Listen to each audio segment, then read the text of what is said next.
आज का दिन हम सब के लिए बहुत महत्वपूर्ण दिन है, क्योंकि कल ही वर्ष प्रतिपदा के दिन महर्षि दयानंद जी ने आर्य समाज की स्थापना की थी। आर्य समाज की स्थापना कर कर महर्षि दयानंद ने सालों से सोई हुई इस देश की आत्मा को जागरूक करने का काम किया था। महर्षि दयानंद वो व्यक्ति थे जिन्होंने वेद व्यास के बाद वेदों के उद्धार का काम किया, वेदों को मूल स्वरूप में लाने का काम किया। देश की सांस्कृतिक और बौद्धिक जागरण का जिनने बड़ी तीव्र गति से शुरुआत की, अनेक क्रांतिकारियों के प्रेरणा स्रोत रहे और सबसे बड़ी बात, देश में अनेक सामाजिक सुधारों के वो जनक रहे। और महर्षि दयानंद जी का इस देश पर, ये पूरी सृष्टि पर युगों युगों तक उपकार रहेगा कि उन्होंने आर्य समाज की स्थापना कर कर अपने विचारों को और कार्यों को स्थायित्व देने का काम किया। मैं आज इस अवसर पर महर्षि दयानंद को हृदय पूर्वक प्रणाम कर कर मेरी बात की शुरुआत करना चाहता हूं। आज के परिदृश्य के पृष्ठभूमि में देखें तो आजादी के अमृत महोत्सव को हम लोग मना रहे हैं। महर्षि दयानंद ही थे जिन्होंने पहली बार स्वतंत्रता का उद्घोष करने का काम महर्षि दयानंद। स्वराज, स्वभाषा और स्वधर्म बोलना भी जिस जमाने में पाप था, निर्भीकता के साथ बोलना तो छोड़िए, समग्र भारत के अंदर उसका प्रचार प्रसार कर कर अनेक लोगों को उसके साथ जोड़ने का काम महर्षि दयानंद जी ने किया। महर्षि दयानंद जी की 200वीं जन्म जयंती भारत सरकार मोदी जी के नेतृत्व में मनाने का निर्णय कर चुकी है और मोदी जी ने 12 फरवरी को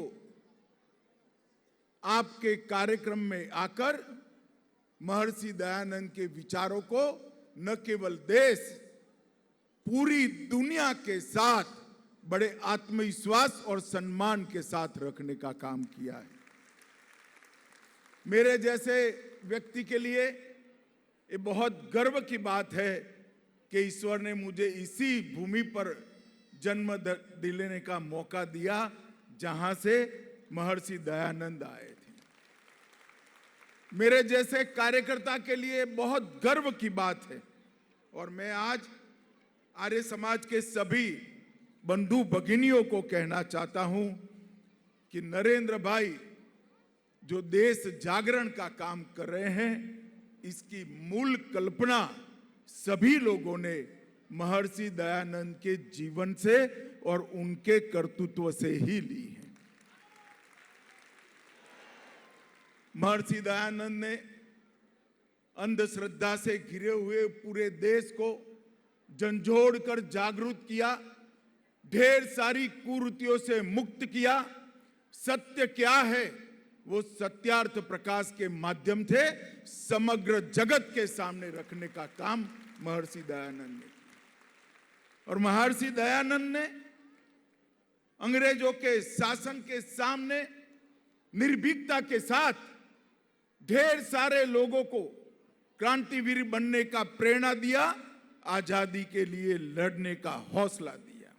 और महर्षि दयानंद ने आर्य समाज के रूप में एक ऐसी परंपरा की स्थापना की जो सालों सालों तक भारत की उन्नति का और हमारे धर्म के सभी उच्च विचारों का न केवल भारत, जगत के कल्याण के लिए कारण बनने वाला है। मैं फिर से एक बार बहुत हृदय से महर्षि दयानंद जी को प्रणाम कर कर वो तेज पुंज से आशीर्वाद मांगकर अपनी बात को आगे बढ़ाना चाहता हूं। मित्रों, महर्षि दयानंद की 200वीं जयंती के साथ साथ आने वाले 2 सालों में एक कार्यक्रम चलने वाला है। उसी वक्त 2025 में आर्य समाज के 150 साल समाप्त होंगे। ये पूरे देश के लिए और दुनिया भर में रहने वाले हर भारतीय के लिए बड़े गर्व का पल और गर्व का दिन होगा। मैं आज पूर्वोत्तर में मैं बहुत घुमा हूं, मगर आज जिस शुद्ध उच्चारण के साथ पूर्वोत्तर की ट्राइब के बच्चे वेदों की मंत्रोच्चारों के साथ यज्ञ में आहुति दे रहे थे, वो देखकर मन को परम शांति मिली। इतने घनघोर अंधेरे के अंदर जैसे बिजली एक आशा का संचार करती है, इसी प्रकार की वो घटना थी। मैं यज्ञ में मैं भी आहुति कर रहा था, मगर मेरा संपूर्ण ध्यान बच्चों के उद्गार और उनके तेजोमय मुखाकृति पर। ये परिवर्तन केवल और केवल आर्य समाज ही कर सकता है, क्योंकि आर्य समाज पूर्वोत्तर के वनवासी क्षेत्रों में शिक्षा क्रांति यज्ञ का एक उद्घोष महर्षि दयानंद के विचारों से कर रहा है।